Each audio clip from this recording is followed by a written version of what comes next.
It's Thursday. Don't the weeks just fly on by?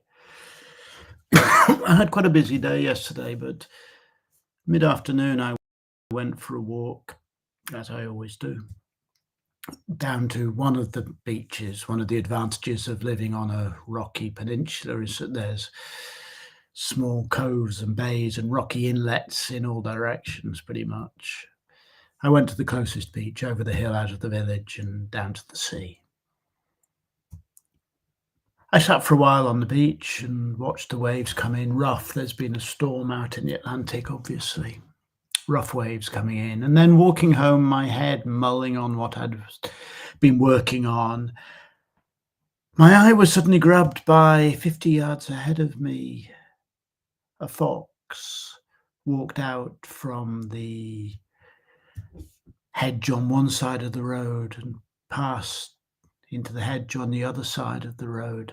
And the fox, as it got to the middle of this quiet lane on which I was walking, stopped and looked at me, and I stopped and looked back, and our eyes met.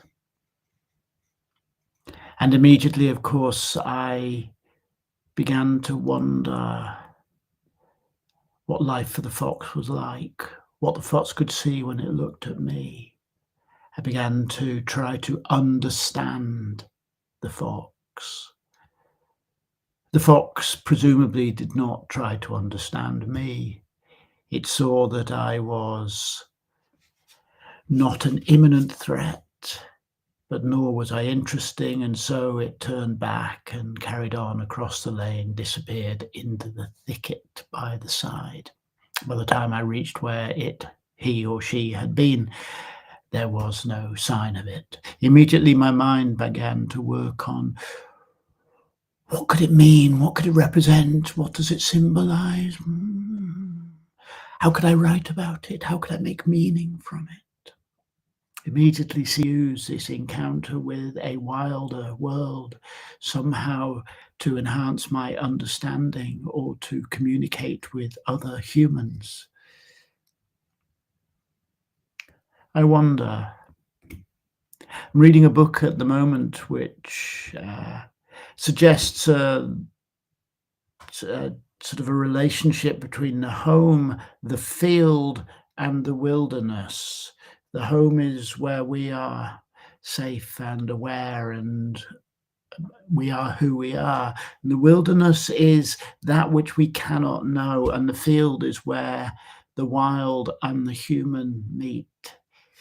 It is natural wild processes, but cultivated. By definition, the wilderness is not there for our convenience. If it is there for our convenience, it is not the wilderness, it is a field. It is something we are cultivating, using. The fox is not there for my convenience. In fact, the whole notion of my safe space, my domestic space, that which I know is only possible if there exists places that I am not safe, that are not meant for me, if there exist things that I do not and cannot know. It is the wilderness that makes being human possible. And if we attempt to dominate the wilderness, we erase what it is to be human. So I stood on the lane and I looked at the fox and realized I could not know what it is like to be a fox, and nor should I try.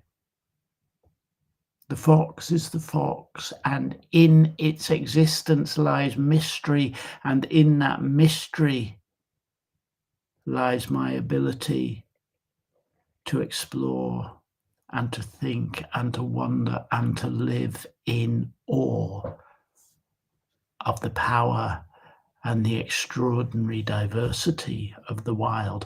And as always, so without, as without, so within. There are other people and elements of their behavior that I seek to try to explore, why did she do that? Why did he do that? But other people are ultimately unknowable. There's elements of other people that are knowable, but ultimately they're unknowable. Of course they are. We are ultimately unknowable to ourselves. We can dig down and we can see what we did and why we did it, and we can dig deeper and see our deeper drivers, but in the end, we are unknowable. There is within a wilderness, there is within that which we can never penetrate, and we shouldn't even try to.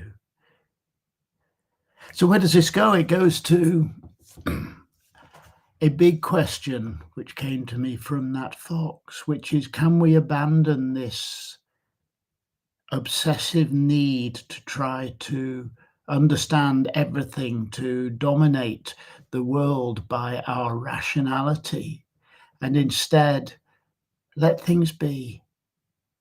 Let those elements of ourselves that we cannot understand, acknowledge them and let them be. Let other people be. Let the world be. Doesn't mean giving up. It means knowing what we can know, controlling what we control, influencing what we can influence, and being grateful that we live in a place of enormous mystery, internally and externally, because mystery gives us the space for curiosity, and curiosity is the creative fuel of life. Now, there's an irony, having decided that I would not try to understand or make anything of the fox. I've tried to understand and make something of my encounter with the fox, because that's what humans do. We make meaning. But perhaps sometimes we should also notice that's what we do and resist some of the more obsessive energies of trying to turn our entire unknowable world into a domesticated backyard. Have a lovely day, my friends. Have a really lovely day.